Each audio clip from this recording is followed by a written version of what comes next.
Ήρθε στην αντίληψή μου μια ανακοίνωση για την έκδοση ενός βιβλίου από έναν συνάδελφο εδώ στη Θεσσαλονίκη και θα σας τον συστήσω αμέσως τώρα και θα έχουμε μια σύντομη συνομιλία μαζί του. Να συνδεθούμε λοιπόν με τον συνάδελφο Γιώργο Χατζηβασιλείου, ο οποίος έχει διδακτορικό στη φιλοσοφία της τεχνολογίας και μεταπτυχιακό στην πολιτική φιλοσοφία. Είναι δημοσιογράφος και παραγωγός ντοκιματέρ, είναι και αρθρογράφος και συγγραφέας, όπως σας είπα, ενός βιβλίου που θα κυκλοφορήσει την ερχόμενη εβδομάδα από τις εκδόσεις Διόπτρα με τίτλο «Η φιλοσοφία της τεχνητής νοημοσύνης». Και ένα βιβλίο που αφηγείται γλαφυρά και κατανοητά τις μεγάλες κοινωνικές προκλήσεις, τα ωφέλη και τις απειλές που φέρνει η τεχνητή νοημοσύνη. Γιώργο, καλησπέρα. Σε ευχαριστώ πολύ που είσαι μαζί μας. Το βιβλίο σου ακούγεται εξαιρετικά ενδιαφέρον και βέβαια εξαιρετικά επίκαιρο και αναφέρεσαι στην αγορά εργασίας. Δεν πρόλαβα να διαβάσω προφανώς το βιβλίο, νομίζω θα κυκλοφορήσει την επόμενη εβδομάδα ούτως ή άλλως, αλλά είδα στους τίτλους, στα κεφάλαια, ότι αναφέρεσαι και στην αγορά εργασίας. Λοιπόν, τι λες εσύ, πόσο θα αλλάξουν οι εργασιακές σχέσεις λόγω της τεχνητής νοημοσύνης και πότε? Τεχνητή νοημοσύνη, καταρχάς καλησπέρα και ευχαριστώ για την πρόσκληση. Η τεχνητή νοημοσύνη στα μάτια μου είναι η μεγαλύτερη επανάσταση στον 21ο αιώνα. Θα μεταμορφώσει σε σημαντικό βαθμό την αγορά εργασίας και ευρύτερα την κοινωνική πραγματικότητα, ίσως πιο καθοριστικά από οποιοδήποτε άλλο παράγοντα. Για να δώσω μερικά παραδείγματα από το τι συμβαίνει σήμερα, που είμαστε μόλις στα πρώτα βρεφικά, αν θέλετε, βήματα της τεχνητής νοημοσύνης. Τώρα που μιλάμε, υπάρχουν πλατφόρμες τεχνητής νοημοσύνης που κερδίζουν δικηγόρους σε νομικές μάχες, κάνουν ιατρικές διαγνώσεις πιο γρήγορα από γιατρούς, γράφουν δημοσιογραφικά κείμενα εξαιρετικής εγκυρότητας και αισθητικής και διεξάγουν ακόμα και επιστημονικές έρευνες, όπως για παράδειγμα είναι η αποκωδικοποίηση των πρωτεϊνών, μέσα σε χρόνο ρεκόρ. Μία έρευνα που θα μας έπαιρνε κανονικά εκατοντάδες χιλιάδες χρόνια κυριολεκτικά, η τεχνητή νοημοσύνη της DeepMind το έκανε μέσα σε ένα έτος.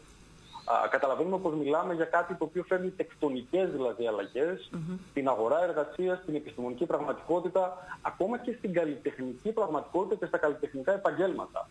Ξέρετε, αυτό που θεωρούσαμε μέχρι πρότινος, ίσως ως προπύργιο της ανθρώπινης φύσης, της ανθρώπινης οντολογίας, δηλαδή τη δυνατότητά μας να δημιουργούμε τέχνη, να κάνουμε ας πούμε μουσική, να γράφουμε ποίηση, να γράφουμε λογοτεχνία. Έχω ακούσει μουσική από τεχνητή νοημοσύνη και δεν είναι καθόλου κακή, έχω να σου πω.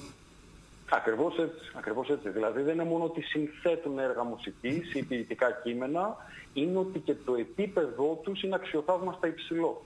Και υπενθυμίζω ότι πάλι μόλις που αντικρίζουμε τα πολύ πρώτα στάδια της δημιουργίας της τεχνητής νοημοσύνης.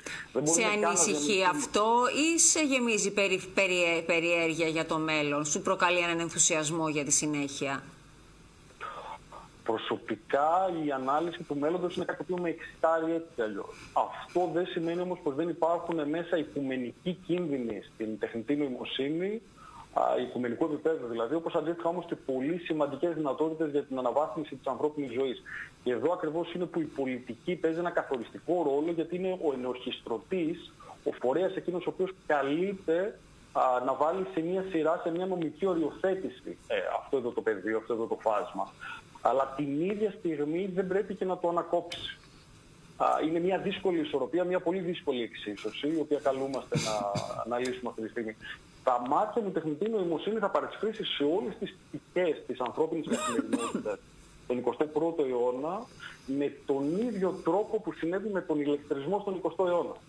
Δηλαδή σκεφτείτε ότι η ιστορική πραγματικότητα της ανθρωπότητας πριν τον 20ο αιώνα και πριν τον ηλεκτρισμό ήταν τεκτονικά διαφορετική και πόσο άλλαξε τα επαγγέλματα, την αγορά εργασίας, τις κοινωνικές μηχανές. Και τη μηχανή, μην ξεχνάτε, που στην Αγγλία που είχαμε τους Λουγίτες, που είχαμε τη μεγάλη φασισταρία το 1811, 2 χρόνια σκοτωνόντουσαν, γιατί αλλάξαν οι μηχανές της κλωστοϊφαντουργίας. Οπότε, ναι, και ο ηλεκτρισμός φυσικά, και εγώ συμφωνώ μαζί σας. Όμως υπάρχει ένα ερώτημα εδώ, να το μοιραστώ μαζί σας. Η ηθική του πράγματος. Δηλαδή, στα Τρίκαλα νομίζω, πιο πέρα από τα 2 στενά, υπάρχουν και τα αυτοκίνητα τεχνητής νοημοσύνης, χωρίς οδηγό. Και είναι μια ιστορία που την κουβεντιάζουμε και αν θα έχουμε οδηγό κτλ. Ή όπως είπε ο συνομιλητής μας, που έχουμε και καλοτάξιο το βιβλίο του, και ελπίζω να συναντηθούμε και θα έρθω για το Φεστιβάλ Θεσσαλονίκης, δεν το χάνω έτσι κι αλλιώς, οπότε ελπίζω να τα πούμε και από κοντά. Ιατρική έρευνα ή επέμβαση. Και αν πεθάνει ο ασθενής, ποιος θα πάρει την ευθύνη? Και αν τρακάρει το αυτοκίνητο, αν δηλαδή το αυτοκίνητο σκοτώσει ένα σκύλο, μια γάτα, έναν άνθρωπο, τραυματίσει, ποιος θα πάρει την ευθύνη? Ο αλγόριθμος. Εδώ τα ζητήματα ηθικής λοιπόν είναι πολύ συγκεκριμένα, γι' αυτό εμείς προτάσουμε ότι ο άνθρωπος είναι αυτός που καθορίζει και ο άνθρωπος είναι αυτός που θα λαμβάνει τις αποφάσεις και δεν θα είναι υπηρέτης του αλγόριθμου, που τον φτιάχνει φυσικά ο άνθρωπος. Αυτή είναι μια σκέψη που ήθελα να μοιραστώ και κάτι που μας προβληματίζει, διότι αύριο, ξέρετε, εμείς ήδη αρχίζουμε να το κουβεντιάζουμε. Εδώ μπαίνει το θέμα των δικαιωμάτων πια το ρομπότ. Όντως, κύριε Χατζηβασιλείου, μπαίνει το θέμα των δικαιωμάτων του ρομπότ, γιατί μιλάτε για τη φιλοσοφία της τεχνητής νοημοσύνης, οπότε λογικά το καλύπτεται αυτό. Μόλις χτίστησαν κάτω από την ομπρέλα, αν θέλετε, της ηθικής, η ηθική είναι μια άλλη λέξη για να πούμε φιλοσοφία.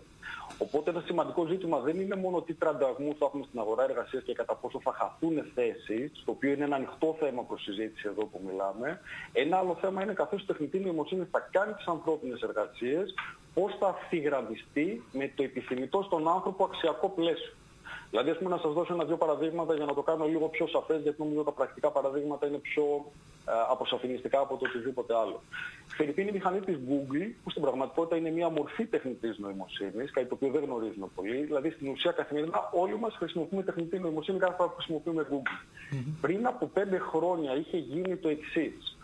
Όποιος άνθρωπος πληκτρολογούσε τη λέξη χέρια, το αποτέλεσμα που του έβγαζε ήταν μόνο μαύρα χέρια. Μόνο χέρια λευκών ανθρώπων. Όταν χτυπούσε δε μαύρα χέρια για να βγάλει μια φωτογραφία, το αποτέλεσμα ήταν μόνο να δείχνει ανθρώπους σε θέσεις, αν θέλετε, υποδιέστερες. Δηλαδή που κάνουν κάποιες εργασίες μόνο χειρονακτικές, που είναι υπό την υποτέλεια κάποιων άλλων ανθρώπων κτλ. Συναγερμός τότε χτύπησε στην Google, ακριβώς γιατί συνειδητοποίησαν ότι οι προκαταλήψεις, οι ηθικές, δηλαδή οι φιλοσοφικές προκαταλήψεις που είχαν οι προγραμματιστές της, είχαν περάσει, είχαν παρισφρήσει μέσα στους ίδιους αλγόριθμους της τεχνητής νοημοσύνης. Και σκεφτείτε ότι η τεχνητή νοημοσύνη στα χρόνια που έρχονται, όπως ήδη αναφέρθηκε από το πάνελ, θα είναι καθοριστική σε πάρα πολλές εργασίες. Δηλαδή από το αν θα δοθεί ένα δάνειο σε έναν άνθρωπο από μια τράπεζα ή μέχρι το αν θα λάβει μια εργασία ή όχι, καθώς θα φιλτράρεται η αίτησή του μέσα ακριβώς από πλατφόρμες και από συστήματα τεχνητής νοημοσύνης. Ή επίσης μέσα από τη δικαιοσύνη. Για παράδειγμα, στην Εσθονία σήμερα υπάρχουν συστήματα αυτόματα τεχνητής νοημοσύνης, τα οποία κρίνουν πλημελήματα μέχρι 7.000 ευρώ αυτόματα. Χωρίς τη διαμεσολάβηση κανενός ανθρώπου. Εντάξει, εμείς διαφωνούμε σε αυτό. Απόλυτα. Να αποδίδεται η δικαιοσύνη από ένα αλγόριθμο. Πολιτικά ή όχι είναι ένα μεγάλο θέμα και ένα ανοιχτό θέμα φιλοσοφικά στο να το συζητήσουμε. Πάντως είναι μια πραγματικότητα. Καλά κάνετε που το θέτε. Υπάρχει αυτό που λέτε. Είναι μια πραγματικότητα. Κάποια πρώτα ψήγματα που υπάρχουν, όπως και σε πολλές πολιτείες των Ηνωμένων Πολιτειών Αμερικής.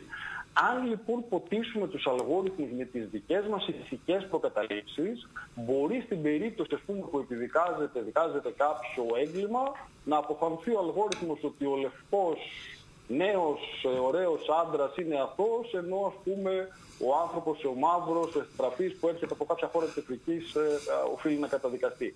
Οπότε το ζήτημα στην αγορά εργασίας είναι ακριβώς και ο έλεγχος, ο ηθικός, δηλαδή ξαναλέω αυτό στο βάθος του σημαίνει ο φιλοσοφικός έλεγχος των μορφών αυτών, ώστε να μην έχουν προκαταλήψεις ανεπιθύμητες. Και ξέρετε, ένα θέμα είναι αυτό στη Δύση, που εμείς έχουμε αυτές τις ευαισθησίες προκειμένου ακριβώς να οριοθετήσουμε την τεχνητή νοημοσύνη σε κάποιο βαθμό, αλλά είναι ένα άλλο θέμα τι μπορεί να συμβεί σε χώρες με πιο αυταρχικά, ή όχι με αυταρχικά καθεστώτα, όπως είναι ούκο λίγες αυτή τη στιγμή στην πλανητική πραγματικότητα. Συνεπώς το ζήτημα της φιλοσοφίας της τεχνητής νοημοσύνης είναι πάρα πολύ σημαντικό.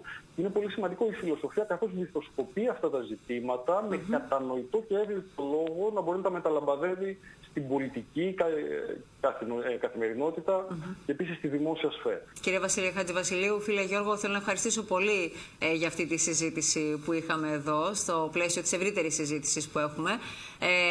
Είναι βέβαιο ότι μετά από όσο μας είπες, η φιλοσοφία της τεχνητής νοημοσύνης θα κάνει ένα σπουδαίο ταξίδι στον εκδοτικό χώρο και ευχόμαστε από τώρα καλοτάξιδο το νέο σου βιβλίο. Θα σε δούμε βεβαίως στην παρουσίαση, στις παρουσιάσεις. Ευχαριστούμε πολύ.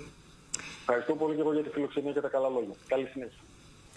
Λοιπόν, να και μια άλλη διάσταση λοιπόν εδώ, και η ηθική διάσταση και η φιλοσοφική διάσταση με τεκμήρια, με αυτά που συμβαίνουν ήδη.